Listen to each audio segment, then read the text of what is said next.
Sur le coup, je me suis dit que c'était une bonne idée, avant de me rendre compte que, voilà, ça serait inversé sur la vidéo. Et j'ai clairement la flemme de faire un retournement horizontal. Bonjour à toutes et à tous, bienvenue dans cette presque réaction trailer. Pourquoi presque? Je m'explique, je n'ai clairement pas eu la patience d'attendre pour mater cette deuxième bande-annonce de Spider-Man No Way Home. Je suis resté jusqu'à 2h30 du matin devant mon PC pour la mater en live sur Twitch avec d'autres personnes.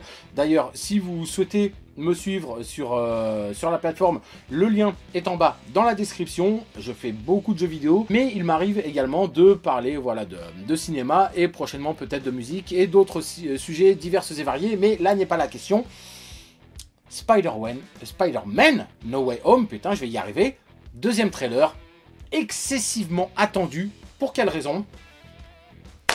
Bah ma bonne dame, tout simplement, on attendait la confirmation de la présence de Tobey Maguire et Andrew Garfield dans le film. Est-ce le cas? N'est-ce pas le cas? Car clairement, c'est tout ce qui vous intéresse. Je vous propose que l'on regarde tout de suite, que l'on découvre ou redécouvre cette bande-annonce ensemble.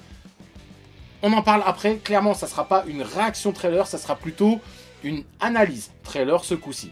Voilà, voire éventuellement, je me permets d'émettre quelques théories. On en parle après, c'est y part.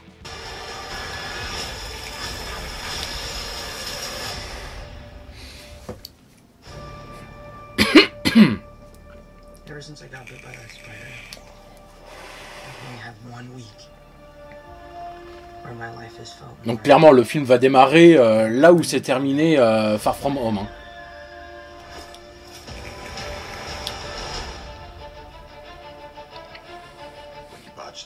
You wanted everyone to forget the Peter Parker Spider-Man. We started getting some visitors.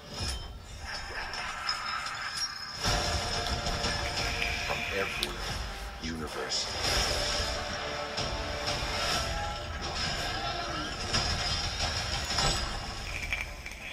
Hello, Peter.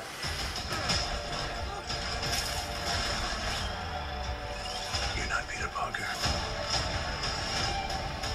I'm sorry, what was your name again? Dr. Otto Octavius. Wait, no, seriously, what's your Je saisis pas ce qu'il y a de drôle en fait là-dedans. There are others out there. We need to send them back. So, who do this crap? You know, all this is kind of your mess. I know a couple magic words myself, starting with. Please, Scooby-Doo this crap. You're flying out into the darkness to fight ghosts. What do you mean? They all die fighting Spider-Man. It's their fate. I'm sorry, kid. Yeah, me too. Don't.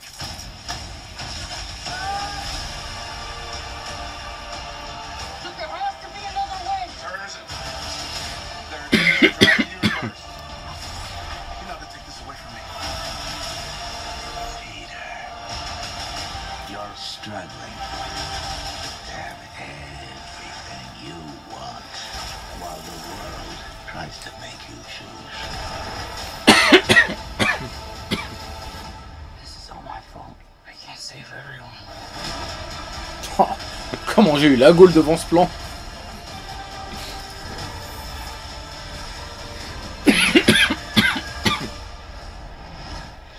Bon, un petit peu moins là.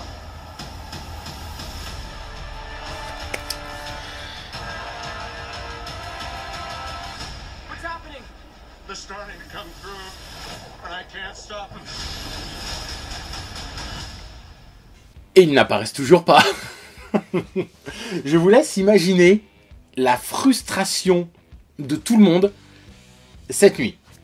Enfin, la nuit de la diffusion du trailer, car je ne sais pas quand est-ce que ma vidéo sera disponible.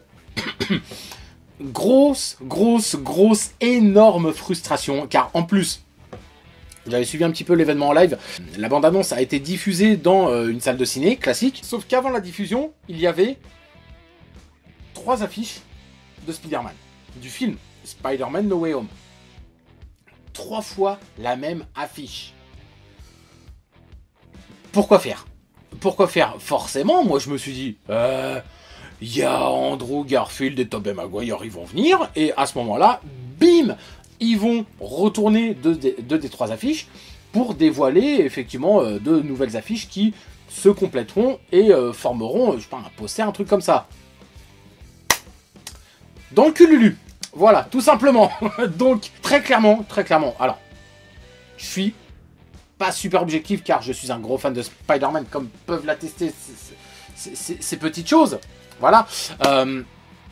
Je suis hypé, clairement, mais j'ai peur. Honnêtement, j'ai peur que l'on se retrouve avec un film lambda, en fait. Tout simplement. Je vais être totalement franc, totalement transparent. J'aime pas du tout les films de Spider-Man made in MCU. Ceux avec Tom Holland, je les trouve insipides, comme c'est pas permis. Et pourtant, je suis fan du super-héros. La trilogie de Sam Raimi, je l'adore, bien évidemment. J'arrive même à trouver beaucoup de points positifs au 3e épisode, qui est pour beaucoup décrié. Je commence vraiment à apprécier de plus en plus. Voilà, c'est les Amazing Spider-Man qui, pour moi, étaient... non, même si effectivement, interprétation de Andrew Garfield et Emma Watson, etc. Mais vraiment, pour moi, c'était bof. Je vous jure que je commence vraiment à plus les kiffer que les films avec Tom Holland. Tout simplement. Pourquoi? Parce que il n'y a rien dans ces films, tout simplement. Excepté un renouveau, une certaine fraîcheur apportée au personnage. Enfin, pour moi, les 2 films précédents qu'on a eus étaient portés par les méchants. Michael Keaton, le vautour, et Jack Gyllenhaal, Mysterio. Clairement. Pour moi, dans Far From Home, il y a une seule scène qui vaut le coup, c'est la scène des illusions de Mysterio, tout simplement. Bref, je ne vais pas m'attarder sur le sujet. Pourquoi j'attends ce film? Parce que clairement, j'espère avoir une putain de bonne surprise avec cette histoire de multiverse et l'apparition des 2 anciens Spider-Man. Mais sinon, s'il n'y a pas ça, on va se retrouver avec un film de super-héros du Made in MCU banal. Clairement banal. Spider-Man qui va affronter des méchants pour sauver ceux qu'il aime, etc. Je veux dire, l'enjeu, quoi. L'enjeu. Quel est l'enjeu? Alors, l'enjeu, j'ai cru le comprendre, effectivement. Doctor Strange qui va lancer un sort pour que la mémoire collective oublie que Spider-Man égale Peter Parker. Peter Parker va interférer dans le sort et va foutre le sbeul, ouvrant ainsi la voie à de nombreux super vilains issus d'autres univers qui vont du coup se présenter voilà, comme Docteur Octavius, Docteur Octopus, le Bouffon Vert, Homme Sable, le Lizard, comme on a pu le voir, Electro, nouvelle version. Et d'ailleurs je vais y venir, je suis persuadé que ça sera des nouvelles versions des super vilains. Alors pourquoi je précise? Parce que certaines rumeurs disent que oui, mais Alfred Molina, enfin le Docteur Octopus, à la fin de Spider-Man 2, au final il se fait téléporter par le sort de Doctor Strange, tout ça. Je n'y crois pas une seule seconde. J'essaierai d'illustrer mes différents propos à l'aide d'images sur le côté. Mais clairement, à un moment, voire même à plusieurs moments dans la bande-annonce, on voit que Octopus dispose d'une espèce de ceinture métallique, voilà, à ce niveau-là, donc qui lui permet de contrôler ses tentacules. Ceinture métallique, certes qu'il avait dans Spider-Man 2 de Sam Raimi, mais avec laquelle il avait fusionné. Quand même. Là, on voit clairement que cette ceinture est par-dessus ses vêtements. Donc, ce qui me fait dire que les origines du perso ne sont pas les mêmes, et que du coup, nous n'avons pas affaire au même Otto Octavius que dans Spider-Man 2. Autre élément qui me fait penser ceci, c'est que on voit très clairement à un moment sous le pont que Octopus fait muter, on va appeler ça comme ça, une de ses tentacules avec une espèce de liseré rouge.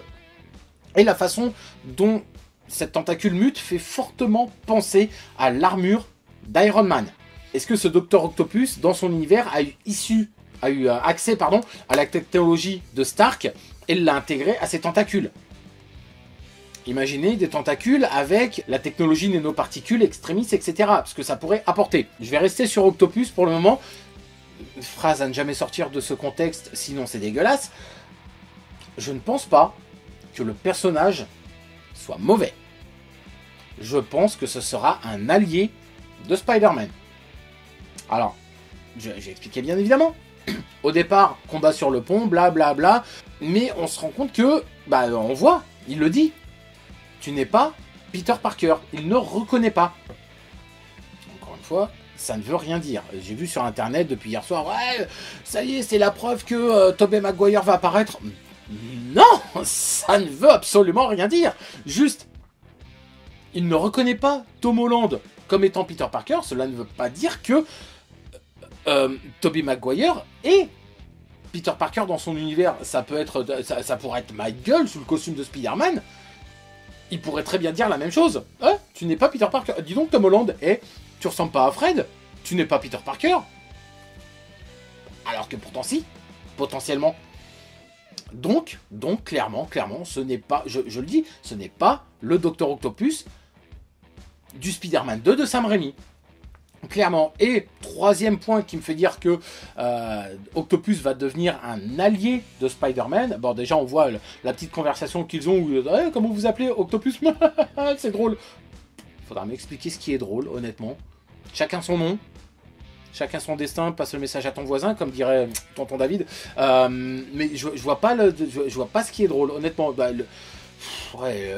L'humour Marvel, à un moment, ça commence à devenir un peu lourd, honnêtement. Hein, de rigoler des vannes de primaire. Bref, je vais... passons à autre chose.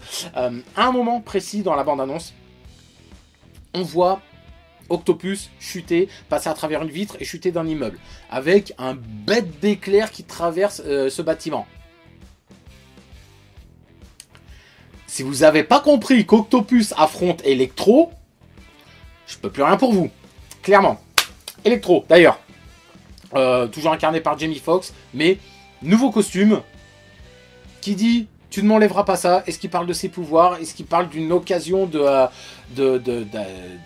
tuer Spider-Man? On ne sait pas. En tout cas, j'aime beaucoup le nouveau design de du personnage, parce que idée assez intéressante de faire un petit rappel à son costume, son premier costume dans les comics, avec un masque vraiment en forme d'étoile, d'étincelle, tout ça, mais que ce dernier soit réalisé par les éclairs qu'il émet. Ouais, je trouve l'idée assez sympa. On va finir avec les méchants. Sandman, très honnêtement, moi j'y croyais pas. Je me disais, c'est pas parce qu'on voit une tempête de sable dans le premier trailer que forcément il y a l'homme sable. Il s'avère que j'avais tort. L'homme sable est bien présent. Tant mieux, pas tant mieux, je sais pas. Honnêtement, pour moi c'est pas vrai. Je sais pas quoi. Enfin, en fait, non, j'allais dire, je sais pas quoi en penser. Non, j'ai rien à penser au sujet de Sandman, tout comme le Lézard. Le Lézard, honnêtement, pour moi, c'est le vilain qui a le moins d'impact, qui est le moins charismatique de tous les films Spider-Man qu'on ait pu avoir. Clairement. Donc, je comprends effectivement qu'il faille le faire revenir avec tout le monde, parce que tous les anciens adversaires, parce que sinon, il se sent à l'écart, le pauvre. Et mais clairement, je vois pas ce que... Enfin, je sais pas. Vraiment, le lézard dans Amazing Spider-Man, je comprenais pas pourquoi on l'avait choisi. Et enfin, comme étant l'antagoniste principal du film. Il fera peut-être office de second rôle, je sais pas. Clairement, pour moi, le vilain principal, ça sera le Bouffon Vert. Pourquoi ?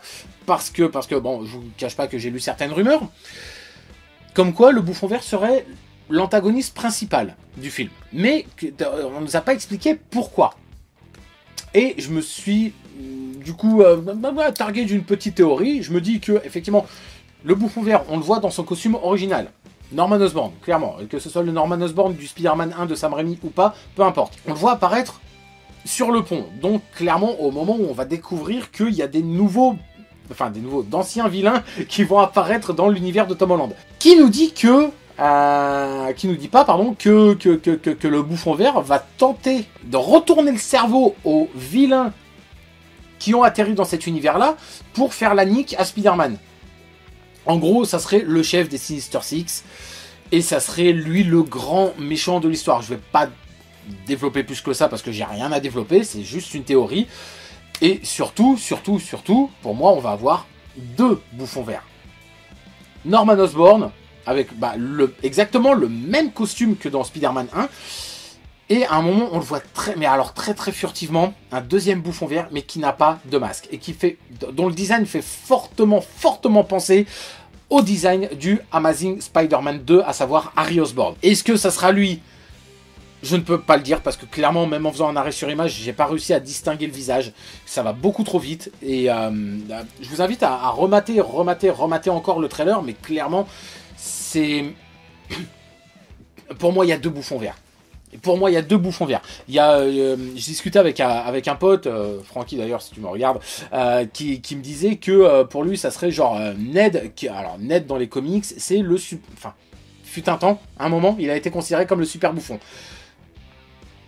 Je n'y crois pas. Je vois pas l'intérêt qu'aurait Ned, à part de la jalousie envers son meilleur pote, mais clairement,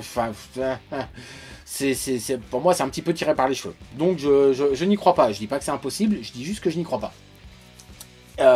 Donc voilà, donc concernant les vilains, je pense qu'on a fait le tour.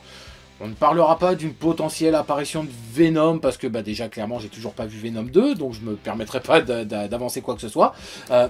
Juste, Spider-Man est une putain de fashionista dans ce film, voilà.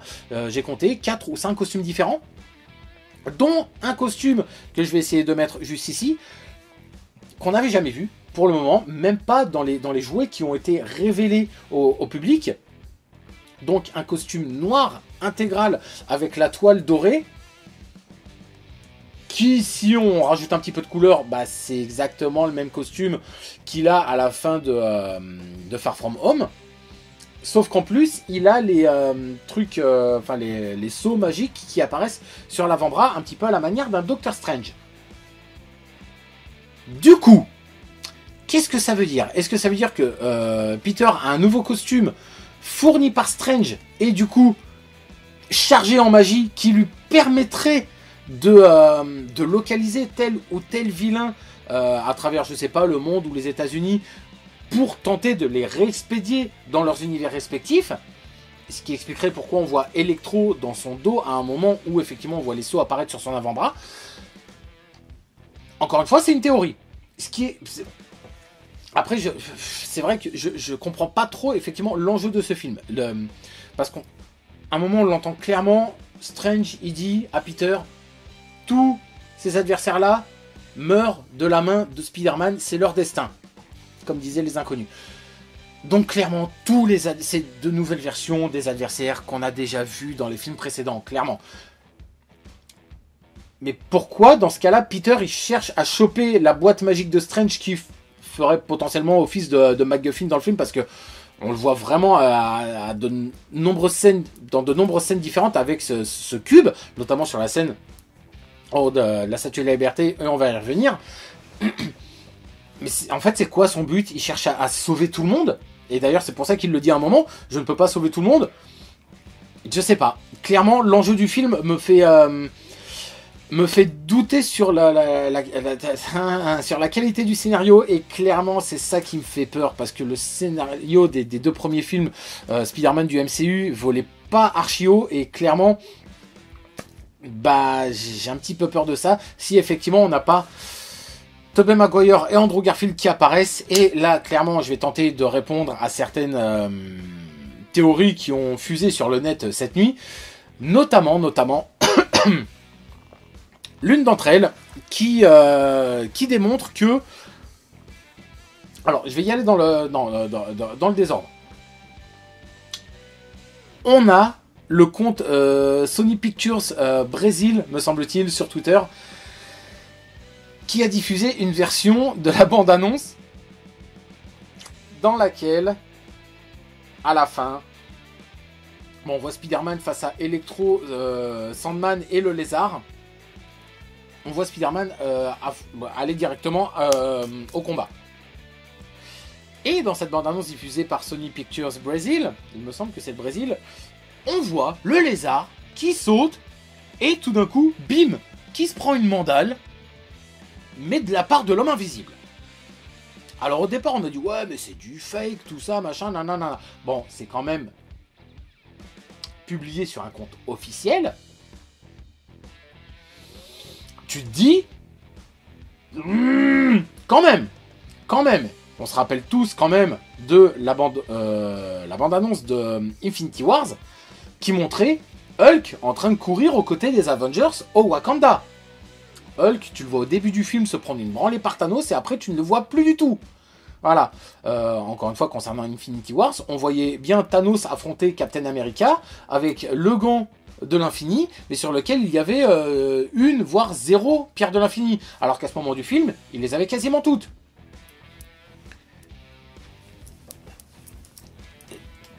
Ils peuvent retoucher les bandes annonces, ils peuvent nous induire en erreur. Un autre exemple, pour Endgame, Avengers Endgame, on voyait Rocket Raccoon ouvrir une porte, la porte de la maison de Thor, et on voyait pas que Hulk était derrière lui. Dans la bande annonce, j'entends bien. Et au final, c'était le cas dans le film.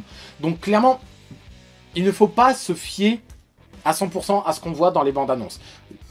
Bon, là, clairement, le coup de le lézard qui se prend une mandale, tu te dis, soit c'est un fake, soit, effectivement, il y a un des deux autres Spider-Man qui a été effacé au montage. Dans ce cas, tu dirais, bah, pourquoi ils effaceraient au montage pour que... Je vois pas l'intérêt. Ok, d'accord. Par contre, il va falloir m'expliquer pourquoi Tom Holland se dirige droit vers Sandman et que Electro est en haut, le lézard est en bas, et le lézard, il saute pas du tout en direction de Tom Holland. Clairement. Je vais essayer de remettre l'extrait rapidos ici, mais va falloir m'expliquer. Clairement, encore une fois, ça ne veut rien dire, mais la suspicion est grande. La suspicion est très grande. Deuxième élément que j'ai lu sur internet, et après je pense que j'en aurai fini, c'est le fameux moment, la fameuse scène durant laquelle MJ tombe de l'échafaudage. Échafaudage qui, soit dit en passant, on le voit dans la bande-annonce ce coup-ci, et on le voyait également sur des photos leak avec Andrew Garfield et Tobey Maguire. Fin de la parenthèse. Cette fameuse scène où l'on voit MJ qui tombe, qui fait forcément écho à la scène de Gwen Stacy qui chute dans l'horloge, voire même dans les comics directement. Et on voit Tom Holland qui plonge, tout ça machin. Et là, les gens ils se sont dit, oh putain, mais on voit la main qui va pour attraper MJ. Oh, c'est celle d'Andrew Garfield et ça va lui permettre d'avoir la rédemption, etc. etc. Pourquoi les gens disent ça? Pourquoi? Parce que tout simplement, le gant. On voit un gant de Spider-Man avec la paume bleue et les doigts rouges. Déjà, il faudra m'expliquer à quel moment Andrew Garfield il a des gants de la sorte. Et de deux, si on regarde bien le trailer, le costume qu'a Tom Holland à ce moment-là, alors c'est encore un nouveau costume. C'est un costume qui fait fortement penser à un mix entre le Iron Spider et le costume upgrade qu'il avait à la fin de Far From Home. Il a, alors certes c'est noir au niveau de la paume, mais les 5 doigts, ils sont rouges. Moi, à partir de là, je me disais, bah ok, dans ce cas-là, c'est raccord. On le voit avec ce costume-là. La main est exactement la même. Au début, je croyais même que c'était le costume Iron Spider. Il s'avère que ce n'est pas le cas. Bref. Sauf qu'après une certaine recherche, je me dis effectivement, c'est possible que ça aussi, ça a été retouché, car j'ai vu une photo du jouet de ce fameux costume. C'est tout l'inverse.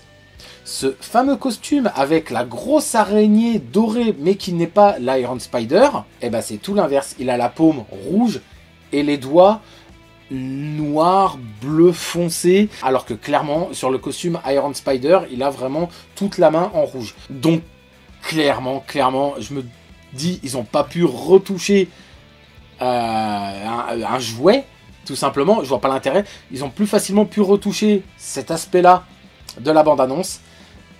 qu'une photo de jouet que tu trouves sur, enfin, avec une ou deux recherches Google, quoi. Donc, voilà pour tout ce qui est analyse du film. Et encore, je pourrais aller encore plus loin que ça, mais à savoir que effectivement émettre l'hypothèse comme quoi Happy Hogan pourrait mourir de la main du bouffon vert, de ce que j'ai pu voir dans le trailer.